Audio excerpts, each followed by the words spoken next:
अच्छा ऐसा धोखा हमारे साथ किया, भोगोगे तुम।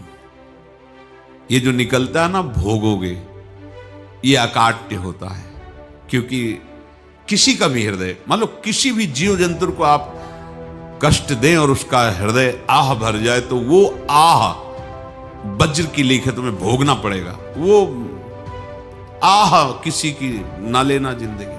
कोई ऐसा कोई आह भर करके कह दिया तुम समर्थ हो, हम तो कुछ कर नहीं सकते, और अंदर से दुखी, फिर तुम्हारी सामर्थ्य काम नहीं करेगी। मिट्टी आप जो कर रहे हैं कोई देख नहीं रहा, कोई हिसाब किताब नहीं, जो कर रहे हैं अवश्य में भोक्तव्यम। बहुत सी स्वयं नित्य निरंतर कर्मों के जाल को रच रहा है और अपने आप को बांध रहा है।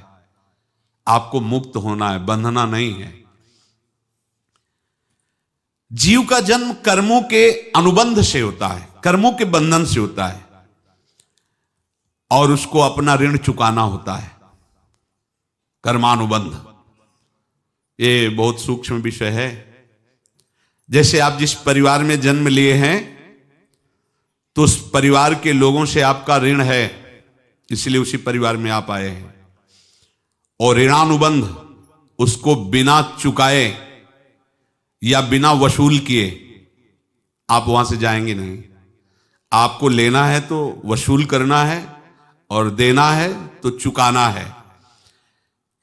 ये पूर्व के जन्मों से निश्चित किया गया है। जैसे किसी के यहां पुत्र हुआ, जन्म से ही पैसा खर्चा शुरू हुआ, जो बड़ा हुआ तो उद्दंडता के द्वारा मार पूरे परिवार को क्लेश पर क्लेश देता चला जा रहा है। ये तुम्हारे कर्म का फल है। या ऐसे शक्तिहीन बुद्धिहीन ऐसे पागल पूरे जीवन सेवा करो, तुमसे अपना हिसाब चुकाने के लिए वो आया है।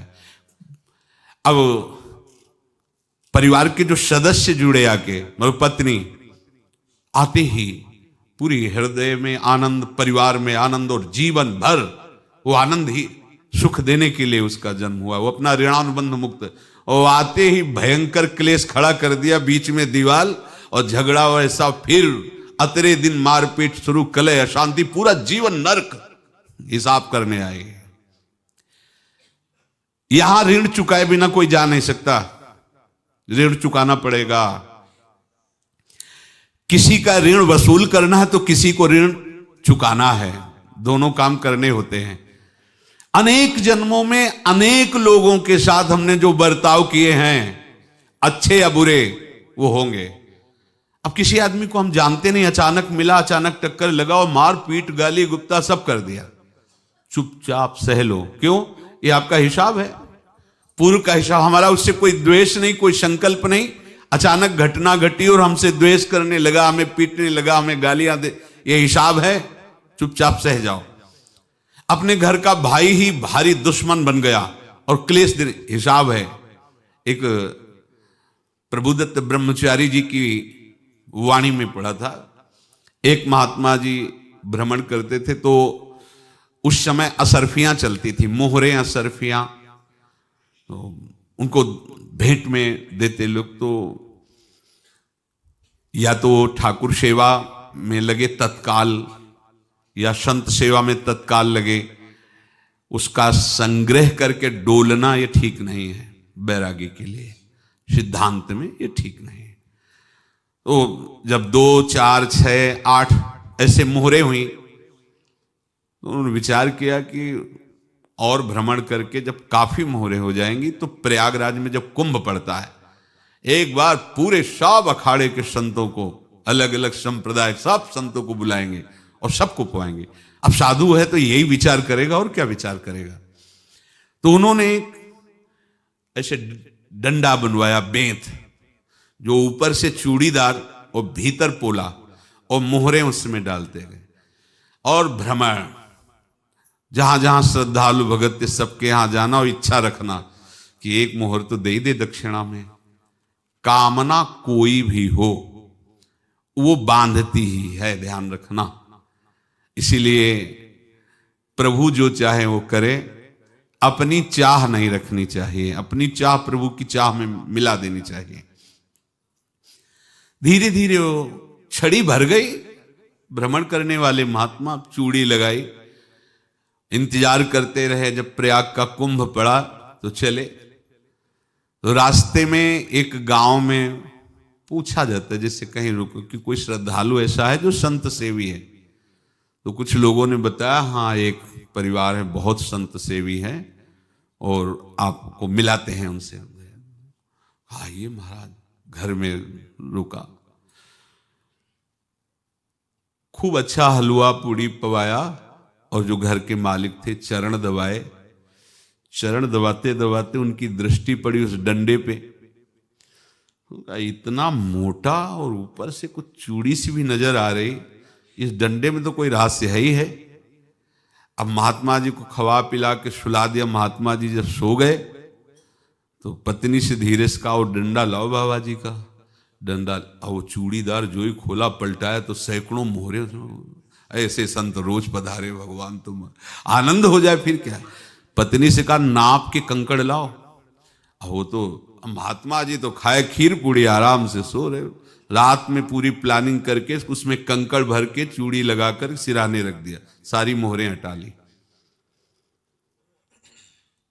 महात्मा जी आराम से छड़ी उठाए तो वजन पक्का। वैसे बड़े लोग चतुर होते हैं पर ये नहीं जानते कि कर्म कितना भयानक होता है। और उनकी कोई संतान नहीं थी पर धन में इतना प्रेम उनको था। बहुत सावधान, साधु महात्माओं के पास जो अर्थ है, गृहस्थी अगर आता वहीं से है पर अगर उसको जोर जबरदस्ती या किसी छल कपट से तो वो उसका विनाश ही करता है, आज तक का प्रमाण है। अब उनको ये भाव पता नहीं होगा या पता होगा तो लोभ के कारण वो उसको मान नहीं पाए होंगे।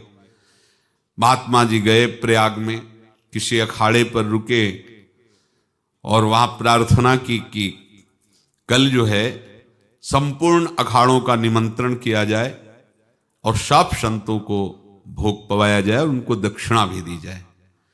महंत ने सोचा कि बहुत बड़ा है तो उत्सव है, क्योंकि प्रयाग में कितने हजारों संत महात्मा सब।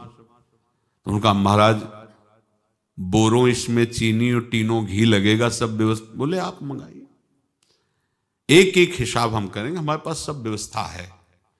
बोले कुछ तो पहले दे दो, वो इकट्ठे देंगे हम। उनको था कि अगर हम छड़ी खोला और दो चार मोहरे दी, किसी को पता लग गया तो गड़बड़ हो सकती। बोले हम भंडारे के समय आखिरी में सब कुछ आपको दे देंगे। ठीक है। वो अपने पास से पैसे लगाकर खूब जितना सामग्री सब लाए लाखों की और सब संतों को निमंत्रण कर दिया। संत जन निमंत्रित हो गए, भंडारा बन रहा है। तब वहां के महंत है और उनका देखो भंडारा भी बन रहा है, संतों को निमंत्रण। अब आप अर्थ की व्यवस्था कीजिए, क्योंकि इतनी बड़ी हमारी सामर्थ्य नहीं थी जितना हमने किसी तरह हमने व्यवस्था की। अब मुझे अर्थ चाहिए, तभी आगे की व्यवस्था बढ़ेगी। संतों को दक्षिणा देंगे और जिनसे अर्थ लिया उनको दे। देखो रसोई बन गई सब। उनका छत में विश्वास नहीं तो ये अभी चूड़ी खोली। उनको तो था ना कि मोहरे हैं, कंकड़। तो जैसे कितना उनको सदमा लगा होगा, हजारों संतों का निमंत्रण, रसोई बन, मतलब संत हो के छल कपट। तो उनका महाराज आपने तो हमारा नाश कर दिया, जो महंत थे। अब बताओ रसोई बन गई, संत निमंत्रित हो गए और आप ये कंकड़ दिखा रहे हैं हमको। आपने तो हमें बर्बाद कर दिया, हमारी इतनी सामर्थ्य नहीं थी, आप पहले बता देते। संत होकर ऐसा छल कपट। अब वो बोले तो क्या बोले, क्योंकि उनको पता था कि मोहरे हैं इसमें।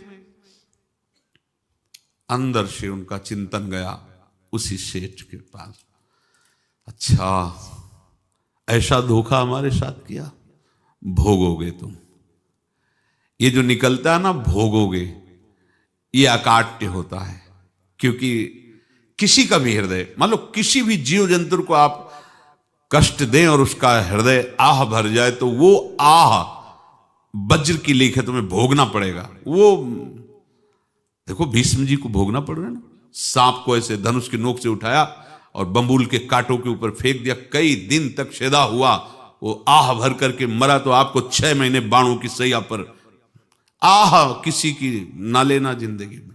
कोई ऐसा कोई आह भर करके कह दिया तुम समर्थ हो, हम तो कुछ कर नहीं सकते। और अंदर से दुखी, फिर फिर तुम्हारी सामर्थ्य काम नहीं करेगी, मिट्टी में मिला देगी। फिर ये तो संत थे और भगवत आराधना के लिए, संत आराधना के लिए ही ऐसा किए हुए थे। अब इनका कैसे मुंह दिखाएं, अब क्या करें।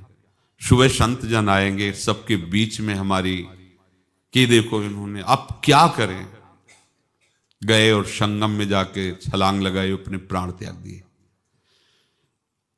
अब उनके तो पास मोहरे थी और व्यापार बढ़ा और 9-10 महीने बाद ही लड़का हुआ। अब तो उनको कि संत फलीभूत हो गया। देखो व्यापार चल रहा, लड़का नहीं होता था, लड़का भी हो गया। बड़ा आनंद छा रहा है। जब से वो प्रकट हुए और धन की वृद्धि शुरू हो गई, पढ़ाई लिखाई में उनके खर्चा हुआ सब, बस बीमारी शुरू हो गई उनके शरीर में। अब उसमें पैसा जाना शुरू हुआ। इतने आसक्त तो वो दोनों हो गए कि कुछ भी हो, व्यापार ठप, संपत्ति बेचना शुरू। तो उन्होंने कहा कि बेटा मैं क्या कर सकता हूं तुम्हारे लिए। बोले हमारी अंतिम इच्छा है प्रयाग चलो और जितने प्रयाग में संत महात्मा सबको एक बार भंडारा करवाओ। हमारी इच्छा अंतिम है, क्योंकि अंतिम यही इच्छा थी। बोले अब ज्यादा संपत्ति तो नहीं रह गई। तो बोले घर बेच दो, मेरे लिए ही तो है, बेच दो। मुझे लगता मैं बचूंगा नहीं, पर मेरी अंतिम इच्छा पूर्ण कर दो। घर बेच दिया, जेवर बेच दी। वहां गए, जब संत सेवा की तो बोले मुझे संगम तक ले चलो। संगम तक ले गए और बोले समझे तुम चुराए थे और हमने उसको छीना है, कुछ नहीं रह गया तेरे पास कुछ। अब केवल ममता और आसक्ति में जलकर मर और नरक प्राप्त कर। मैं वही महात्मा हूं जिसकी तूने मोहरे ली थी, शरीर छोड़ दिया। महात्मा को जन्म लेना पड़ा और इनको दुर्गति भोगनी पड़ी। ऋणानुबंध होश में।